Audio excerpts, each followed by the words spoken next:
आप देख रहे हैं उत्तराखंड का नंबर 1 डिजिटल चैनल उत्तराखंड खबर। नमस्कार, उत्तराखंड खबर में आपका स्वागत है। देवभूमि उत्तराखंड की दीपा, जो कि बॉलीवुड जगत में टीवी सीरियलों में काम कर चुकी है।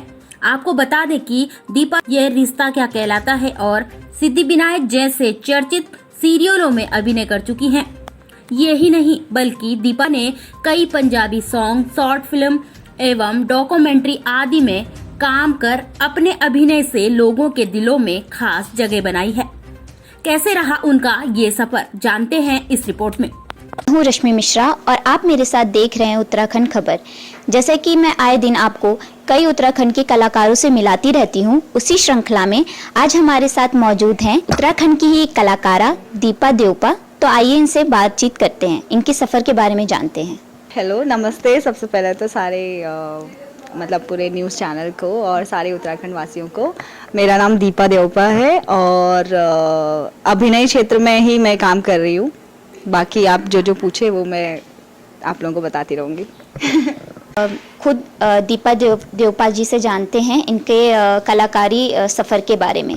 उत्तराखंड खबर का तहे दिल से शुक्रिया कि आप आज मेरा इंटरव्यू ले रहे हैं। बाकी सारे उत्तराखंड वासियों को भी हेलो और नमस्कार। आई जस्ट होप कि आप सब अच्छे, अभी जो भी ये कोरोना ये सब चल रहा है उसमें सब आप अच्छे से रह रहे हो और अपना सेहत का ध्यान दे रहे हो। और बस यही है कि हम एक साथ ही मिलकर जितना हो सके एक दूसरे की हेल्प करें और एक दूसरे की हिम्मत बढ़ाएं, वो सबसे बड़ी बात है अभी तो इस महाकाल में। बाकी आगे देखते हैं क्या होता है, बट प्लीज़ आप सब लोग अपना क्या बोलते हैं, होप बोलें या फिर अपना ध्यान रखें। बस आगे देखते हैं। जी हाँ, बहुत ही अच्छा लगा आपका ये संदेश। लोग इस चीज़ को फॉलो करें। बहुत ही सही बात बोली है दीपा जी ने। दीपा जी, फर्स्टली आप मुझे बताइए कि हमें बताइए कि आपने अपने करियर की ये एक्टिंग का रुझान आपको कैसे शुरू हुआ, आपने अपने करियर की शुरुआत कैसे की?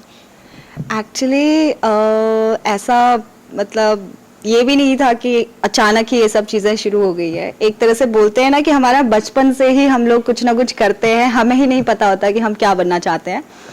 तो शायद ऐसा कुछ कीड़ा जो बोलते हैं, एक्टिंग का बोलो या टीवी पे आने का कीड़ा जो बोलते हैं, वो शायद बचपन से ही था, लेकिन खुद ही नहीं पता था। तो धीरे धीरे बड़े होते गए तो फिर स्कूल ख़त्म हुआ और बहुत सारी स्कूल टाइम तक या कॉलेज टाइम तक मैंने इतनी सारी एक्टिविटीज़ की हैं। लाइक स्पोर्ट्स में तो मैं आई वॉज इन स्कूल में अपनी स्पोर्ट्स कैप्टन थी, और उसके अलावा कल्चरल एक्टिविटीज़ वगैरह, डांस, स्किट, सब कुछ करती थी।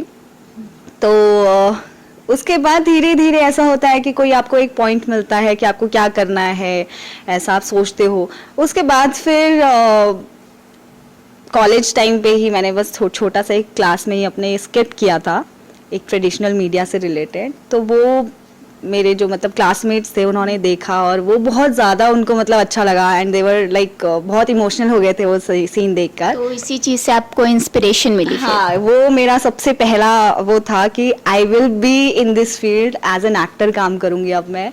और भले वो म्यूज़िक वीडियो हो या कुछ भी हो, एज एन एक्टर ही मैं काम करूँगी करके, वो मेरा पहला वो था। उसके बाद फिर मैं बस कूद पड़ी।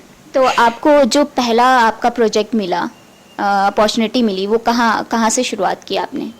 ओके, सबसे पहले मैंने उत्तराखंड में ही हमारी जो क्या बोलते हैं उत्तराखंड पुलिस के साथ जो मैंने वो किया है, उसका नाम डेथ विश है। उसमें मैं पहले डायरेक्शन में थोड़ा सा काम कर रही थी, क्योंकि कॉलेज टाइम पे होता है कॉलेज प्रोजेक्ट्स वगैरह।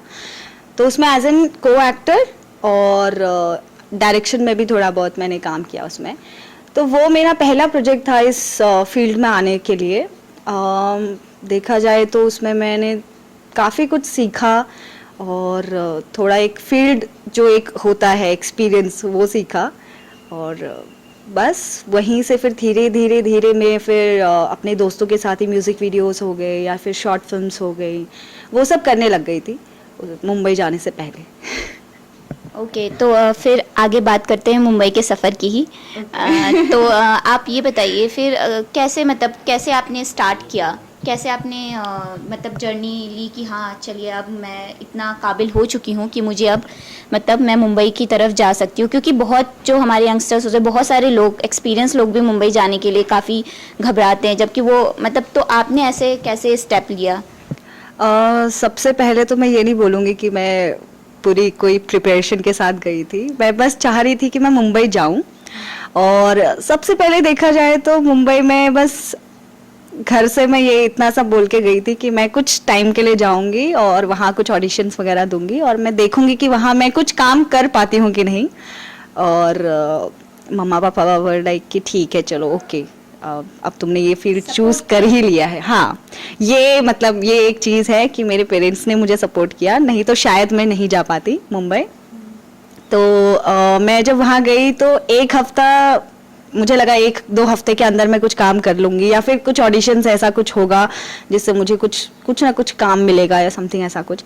मुझे पता ही नहीं चले 3 महीने चले गए, और वो ऐसा लगता था मुझे कि सिर्फ शायद 1 हफ्ता ही हुआ है। इतना मतलब वहाँ मुंबई की जो लाइफ है इतनी ज़्यादा फास्ट फॉरवर्ड है।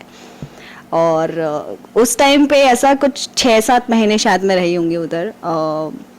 इतना ज़्यादा कुछ हुआ नहीं, ऑडिशंस पे ऑडिशंस, और छोटे मोटे कुछ प्रोजेक्ट्स किए थे मैंने, जैसे कि तेरा बाप मेरा बाप में किया था, उसमें एक छोटा सा सीन था। उसके अलावा हाँ ये किया था। उसके बाद फिर धीरे धीरे मैंने वहाँ भी एक खेतेश्वर महिमा करके एक शो था, राजस्थानी शो है, जैसे साईं बाबा का शो आता है वैसा ही एक सीरियल था, लोकल राजस्थान का ही, डीडी राजस्थान पे आता था। उसमें मैंने कुछ एपिसोड्स में थोड़ा सा काम किया था एज अ डायरेक्शन में।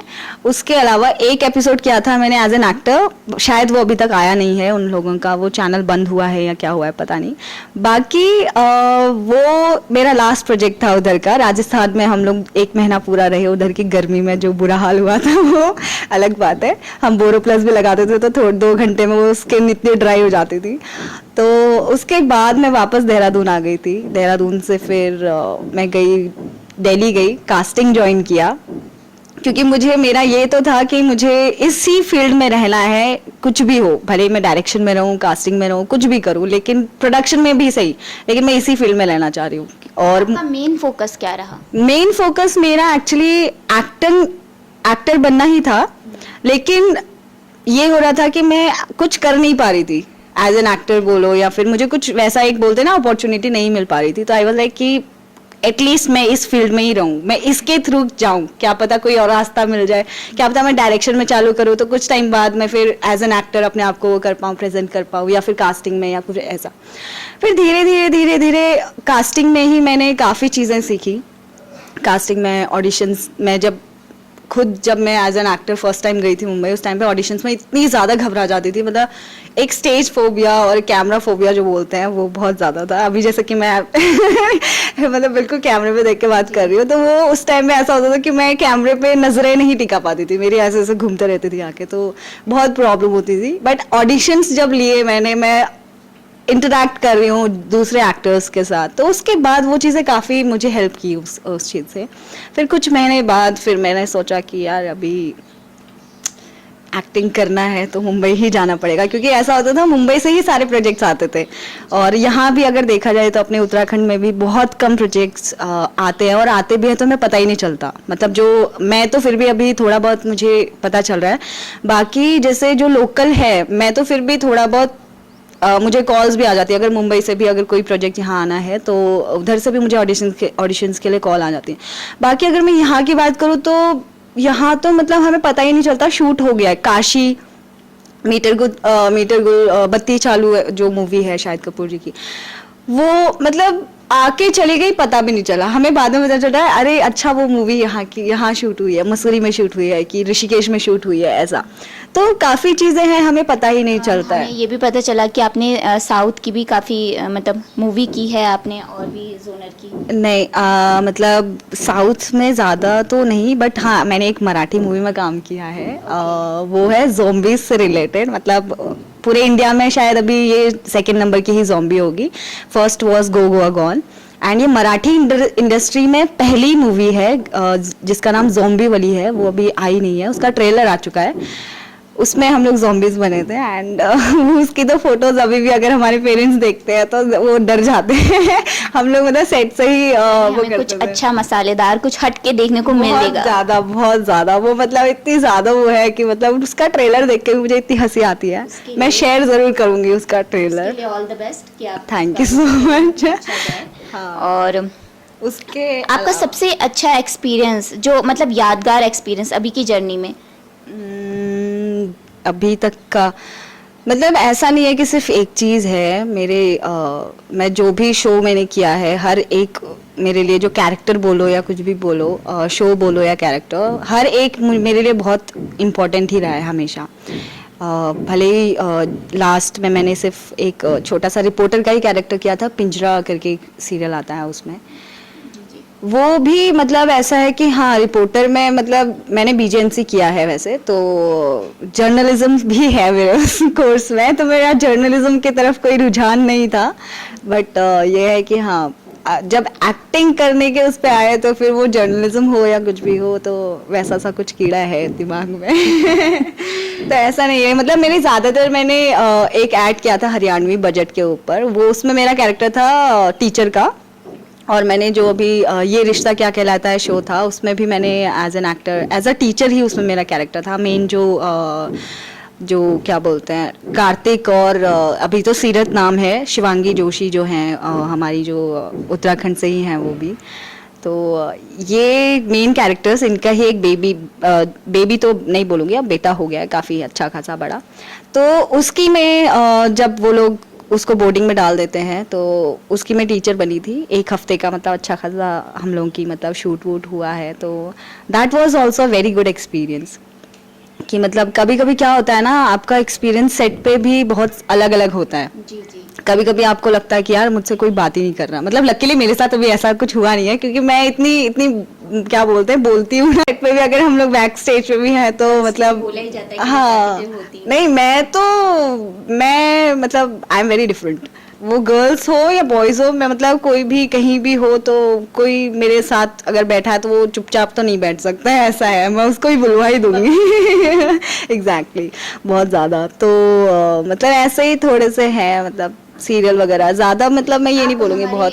हमारे जो आज के यंगस्टर कलाकार हैं उन्हें कोई एडवाइस देना चाहेंगी जो लाइक उनको हेल्प करे आगे बढ़ने के लिए, मोटिवेट करे? एडवाइस तो मैं यही बोलूँगी कि यार आप लोग जो भी कर रहे हो ना प्लीज़ सबसे पहले तो अगर आपके दिमाग में थोड़ा सा भी कन्फ्यूजन है ना तो पहले उस कन्फ्यूजन को दूर करो। मैंने यहाँ देखा है कि वो चाहते तो है एक्टर बनना लेकिन फिर भी उनके दिमाग में क्वेश्चन मार्क है, तो वो चीज़ बहुत बुरी है। अगर आपको एक्टिंग करनी है तो आप अपने माइंड को बिल्कुल स्ट्रेट फॉरवर्ड रखो।